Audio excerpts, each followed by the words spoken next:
So, welcome guys to this interrupted assembly of the Alfa, mainly because this is one of the hardest kits I've came across in my life, and I know what I'm saying because this is not the first one that this is the first one I'm building actually. The first one that came into my hands was just to repaint it, so I didn't have to disassemble it all. But one thing I learned is that this thing is not assembled as straightforward as you might think, and I'll tell you why. I have two sets of instruction manuals instruction manuals for this kit. This is the original one, which is complete rubbish, and I have a set of the second series, which aren't as bad, but really it doesn't help you much when you go and build everything together.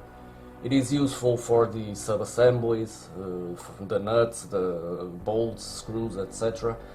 But when you come to this part, when you need to put everything together, they are not helpful, believe me. Mainly because you have to join the two parts of the chassis, cross members, then front, middle tub, rear, etc., engine, and if you don't plan everything very carefully, you will end up completely blocked. What I mean is, if you start building the chassis, the two sides, cross members, and you have an entire chassis, which is, I don't know, the main thing, logical thing to do, you will come to a point where you need to, I don't know, maybe put the front with the radiator, and you cannot access that part. Another example, you need to fit this middle tub, and this is the floor, which sits between the lower and the higher part of the chassis here on these tabs. So if you join the chassis together, you won't be able to put the floor. And same thing goes to the tub, where you have to bolt it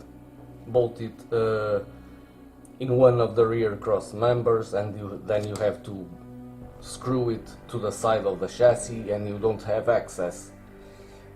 Plus, you have this rod here.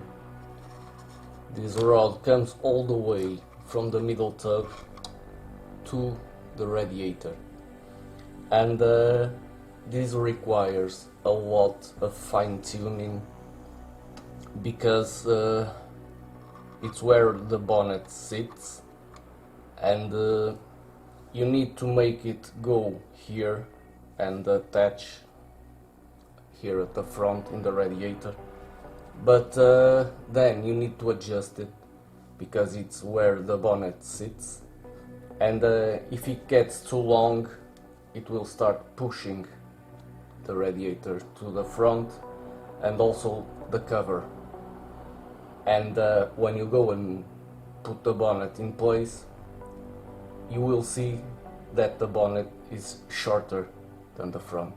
So that's why you need to assemble temporarily and fine-tune everything you need to, and then put it in place definitely. But I think I have a plan.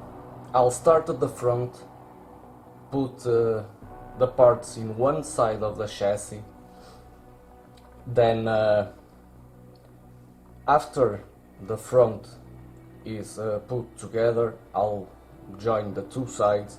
I will not tighten anything on the other side, and then I'll start assembling the engine in place, the floor, first the floor, then the tub, but the tub, as I've said, will be only temporarily because I need to adjust this rod, and then I'll go forward to